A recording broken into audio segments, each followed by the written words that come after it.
and gentlemen, we thank our Honorable Chief Minister for having led us from the big. Sir, thank you, sir. We'll follow your footsteps.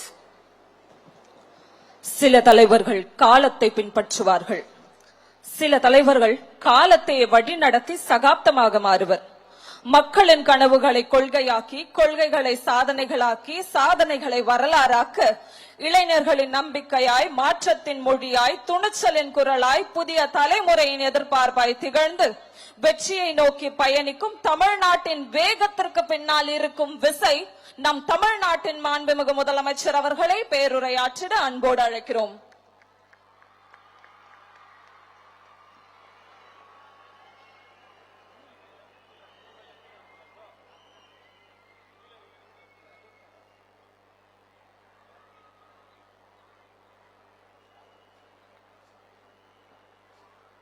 மாண்புமிகு அமைச்சர்களுக்கும் மதிப்பிற்குரிய சிறப்பு விருந்தினர்களுக்கும் அனைவருக்கும் என்னுடைய வணக்கம். ஒரு சில நிகழ்ச்சி மட்டும்தான்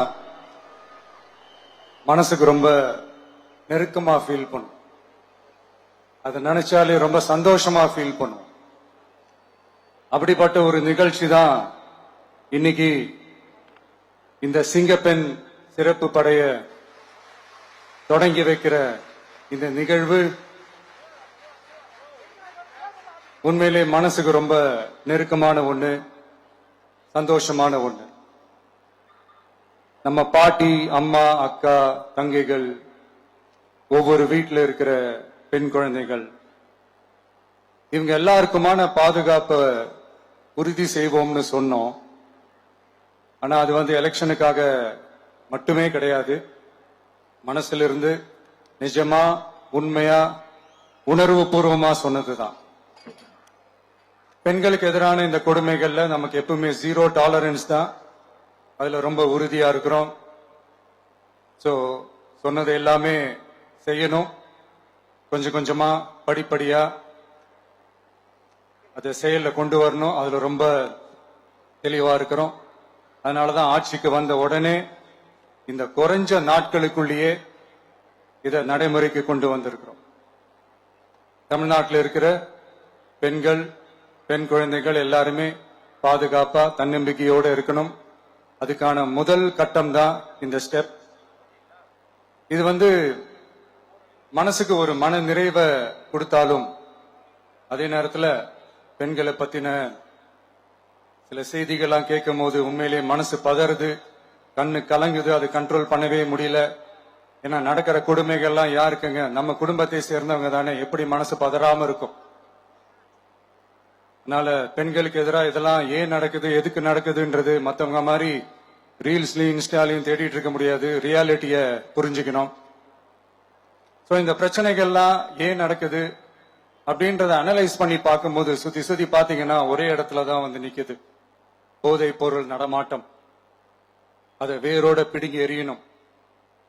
இது 2026 போன மாசம் மே மாசம் 10ஆம் தேதி இந்த பிரச்சனை புதுசா முளைச்சு வந்துடல. இது பல வருஷமா இருக்கிற பிரச்சனை. பல வருஷமா இதை கண்டுக்காம விட்டதுதான் அந்த வேர் இவ்வளவு ஆழமா பரவி இருக்குது. இத பல வருஷமா கண்டுக்காம விட்டது யார் என்றது நான் சொல்லிதான் உங்களுக்கு தெரியணும்னு அவசியம் இல்லை, அது உங்களுக்கே நல்லா தெரியும். இப்ப அதை பத்தி பேசியும் பிரயோஜனம் இல்லை. முதல்ல இந்த போதை பொருள் நடமாட்டத்தை வேரோட பிடுங்கி எறியணும்.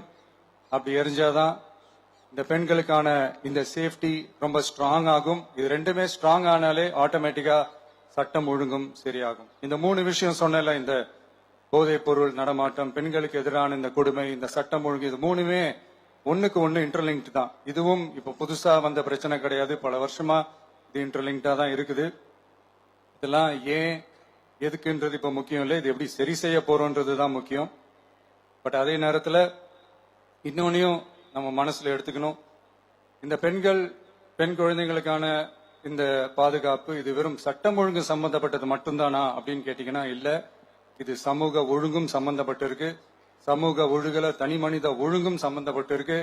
பிளே ஸ்டோர் மற்றும் ஆப் ஸ்டோரில் இருந்து பாலிமர் செயலியை QR கோடு மூலம் பதிவிறக்கம் செய்யுங்கள். செய்திகளை உடனுக்குடன் பெறுங்கள்.